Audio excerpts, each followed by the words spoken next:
हाय, नमस्कार, good morning. तर काल होतं मतदानाला गेले, मत केलं. अगं पहिल्यांदाच मी मतदान केलं. लय आनंद झाला मला, कारण लय दिवस नाही का कागद दिलते तरी काही हेच नव्हतं. मी पहिल्यांदा मत केलं, मला लय अभिमान वाटला. बघू शकते, वोट केलं, काय म्हणतात त्याला, मत केलं.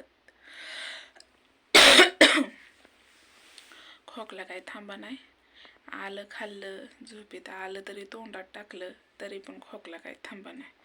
तर चेहरा माझा कसा वाटतोय, आहे की नाही, मस्त वांग जायला लागला माझा. कारण त्या ताईनं टूप दिलती, त्या टूप लावून अजून 8 दिवस व्हायचे. मस्त असं चेहरा मला लय भारी वाटायला लागलाय. केस, आज रविवार उपास असतो ना, तुम्हाला माहिती आहे, आज उपास असतो. आणि मेहंदी लावली होती काल रात्री, सॉरी हे काय लाल दिसत असेल, मेहंदी लावली आणि मग डोकं काही विचारलं नाही, तसंच ठेवलं. तर मला चेहरा लय भारी वाटते. मी कधीच ना आरशात बघणारे, सारखे आरशात बघते, सारखे मोबाईलमध्ये बघते. तर पुण्याच्या ताईचा फोन आलता. मी काय फोन माझं लक्षच नव्हतं, कारण चिखल थापताना मोबाईल घरामध्ये असतो. तर आता मस्तपैकी फराळीचं बनवलं, म्हणलं खावा. चहा पिले, जरा बरं वाटायला आलं. 11 वाजले, आज लवकरच झाला गारा. चहा पिले 1 फुलपात्र भरून, आणि ती फराळीचंच खाऊ वाटेना की. म्हणलं भूक लागल्यावर खाईन, आहे की नाही. जेव्हा पोटात आग पडेल तेव्हा खाल्ल्यावर बरं वाटतं. आणि ते पोट भरलं, चहा प्यायल्यावर पोट भरलं. मी चहा नाही पित, पण उपासाचा असल्यावर मी करते चहा. फुलपात्र भरून पिली चहा. ते फराळीचं काय एवढंच टाकलं होतं भिजाय, तेवढंच बनवलं एक बटाटा टाकून. तर ते जाऊ द्या. तर कुणाला ड्रेस आवडलं ना तुम्हाला पण? मला पण आवडलं, आईला पण आवडलं, दीक्षाला पण आवडलं. खूप छान असं ड्रेस. तर त्या ताईंचं जेवढं धन्यवाद बोलावं, जेवढं हे करावा तेवढं कमीच आहे. जेवढं त्या ताईंबद्दल बोलावा, जेवढं त्या ताईंबद्दल कौतुक करावा तेवढं कमीच आहे. माझ्याकडे शब्द नाहीत त्या ताईंना बोलायला.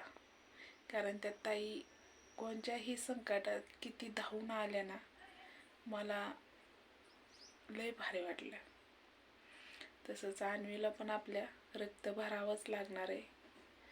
एवढं 2 महिने गेलं की बानूला दवाखाना चालू करणार आहे.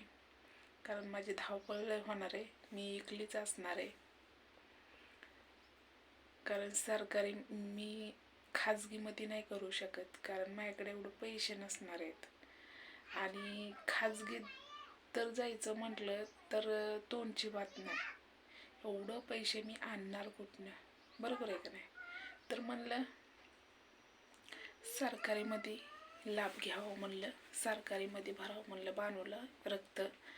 आणि परत प्रायव्हेटमध्ये इलाज करावं म्हटलं, कारण रक्त तर तिथं भरावं. तर मला डॉक्टरने सांगितलं की डायरेक्ट सोलापूरला रक्त भरतात. म्हणजे भरतात तर कुठं पण, फक्त जेऊरमध्ये नाही, करमाळ्यामध्ये पण नाहीत भरत. आणि डायरेक्ट ॲम्ब्युलन्समध्येच न्यायला येते ॲम्ब्युलन्स वाटतं. म्हणलं ठीक आहे, चालते.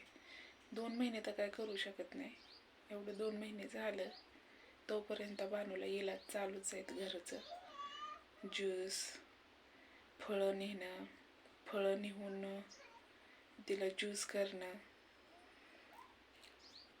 तर त्या दिवशी नेलं तर फक्त 1 पॉईंट वाढला आहे, म्हणजे 5 होतं ना तर 7 झाले.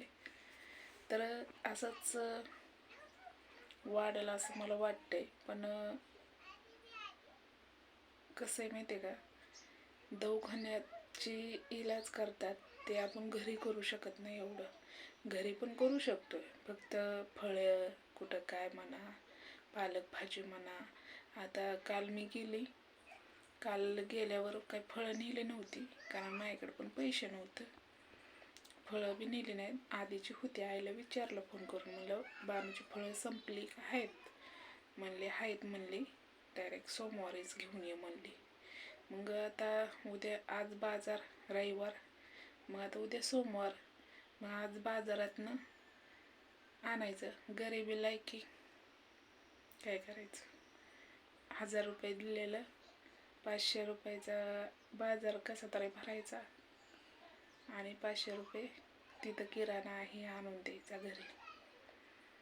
कारण आधी आपण पैसे घेतलेले असतात ते पण फेडणं गरजेचं आहे, बरोबर आहे का नाही. प्रत्येक गोष्टीला सांगावं असं वाटत नाही, पण मला तुमच्यासोबत सांगायला आवडतं. तर चला, मी आज घरातच बसून व्हिडिओ बनवते, कारण मला बाहेर एवढं जाऊ वाटत नाही. कारण चेहऱ्यावर एवढं छान त्या ताईने क्रीम दिली, आणि त्या क्रीमचं नाव नक्कीच मी तुम्हाला सांगेन. ताईनं सांगितलं होतं पण माझ्या लक्षातच गेलं. दीक्षाला वाचून तुम्हाला सांगायला मी सोमवारी मंगळवारच्या व्हिडिओमध्ये नाव घेते मी, ठीक आहे. तर व्हिडिओ आवडला असला तर लाईक करा आणि जास्तीत जास्त शेअर करा. आणि कसं वाटलं ताईने गिफ्ट पाठवलेलं ते नक्कीच सांगा मला. तर चला, बाय.